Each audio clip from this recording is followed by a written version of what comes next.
कैसे हुआ क्या?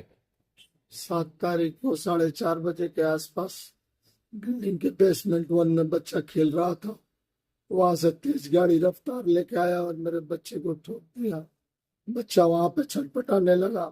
वॉचमैन आवाज सुन के आया और गाड़ी वाले को बोलने लगा कि भाई आप देखो, हॉस्पिटलाइज करो, बच्चे को चोट लगी है। तो भी जाके वो गाड़ी पार्किंग में पार्क करके आके बोल के गया कि लेके जाओ, इसके घर वाले को इन्फॉर्म कर दो, ये सब छोटे मोटे काम के लिए मैं नहीं हूँ।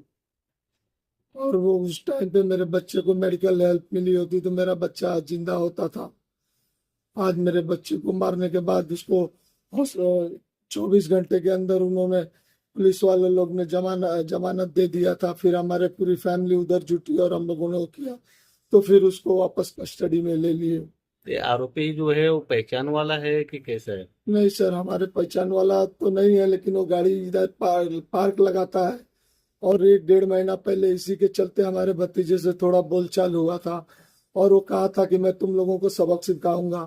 5 तारीख को हमारे घर में शादी थी और 7 तारीख को उसने सबक सिखा दिया, हमारे घर को खुशियों को मातम में बदल दिया। एक और बताइए कि जो एक्सीडेंट हुआ था उसमें घसीटा है या? उसने घसीटा है, पूरी तरह से मेरे बच्चे के शरीर में चमड़ी छिल गया था सर। वो जानते हुए कि बच्चा घसीट गया है, गाड़ी को उसने और आगे तक लेके गया है। अब पुलिस से किस तरह की न्याय की उम्मीद करते हैं? क्या पुलिस की तरफ से तो अभी तक कोई न्याय का अपेक्षा मैं नहीं करता हूँ। जिस आरोपी को उसने 24 घंटे के अंदर जमानत दे दिया, अगर हमारी पूरी फैमिली वहां हंगामा नहीं करती थी तो आज वो हत्यारा बाहर घूम रहा होता। बच्चे का नाम क्या, कितने साल का था? बच्चा 4 साल का था। उसका नाम लक्ष्य सिंह था। मेरा इकलौता औलाद था। 22 साल के बाद, 23 साल के बाद मुझे एक औलाद पैदा हुई थी, वो भी उस हत्यारे ने खा लिया। तारखेला म्हणजे शनिवारी संध्याकाळी 6 वाजताच्या दरम्यान न्यूयॉर्क टॉवर, जो पुष्पा पार्कच्या बाजूला न्यूयॉर्क टॉवर आहे त्याच्या बेसमेंटमध्ये तिथे राहणारा एक शख्स रमेश चत्रारा हा आपली गाडी घेऊन पार्क करत असताना त्या पार्किंगच्या समोरच अचानक त्याच्या गाडीसमोर एक काही मुलं खेळता आली। त्यातला एक लक्ष्य सिंग नावाचा जो 4 वर्षाचा मुलगा आहे तो गाडीखाली त्याच्या चिरडला गेला। त्यांनी गाडी पार्क केली, तोपर्यंत तिथे समोर असणारा वॉचमन आहे ते त्यांनी बघितलं। त्या वॉचमनने त्या मुलाला ताबडतोब आपल्या हातात घेतलं, त्याला पाणी वगैरे पाजलं आणि गाडी पार्क करून हा जत्रारा त्या ठिकाणी आला आणि त्यांनी सांगितलं वॉचमनला की याच्या घरी त्या मुलाला सोडून या। तो जात असताना अचानक त्या मुलाला, तो बेशुद्ध झाला मुलगा आणि त्याच्या नातेवाईकांना बोलून घेतलं। नातेवाईकांनी त्याला, त्या छोट्या मुलाला हॉस्पिटलला नेलं।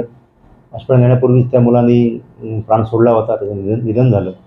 दरम्यान आम्ही वाला जो वॉचमन आहे, वॉचमनची आम्ही तक्रार घेऊन FIR केला आरोपी रमेश जत्रारा याच्या विरोधात। त्याला आम्ही ताब्यात घेतलं। त्यांनी जी गाडी वापरली होती ती गाडी देखील आम्ही ताब्यात घेतली। त्याचे मेडिकल वगैरे करून आम्ही रितसर त्याला अटक केली आणि दुसऱ्या कोर्टात प्रोड्यूस केलं।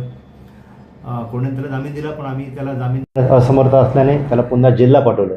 दरम्यान हा जो लक्ष्य सिंग नावाचा जो मुलगा होता 4 वर्षाचा, त्याचं दुर्दैवी निधन झालं होतं या घटनेमध्ये। त्याच्या चुलत भावाचं आम्ही स्टेटमेंट घेतलं। त्याकडे त्यांनी असं सांगितलं की 2 महिन्यापूर्वी हा जो रमेश जत्रारा आरोपी आहे याच्यासोबत त्याचं भांडण झालं होतं। तो नेहमी, आरोपी जो आहे हा नेहमी रॅश ड्रायव्हिंग करत असतो, या विषयावरून ते भांडण होतं।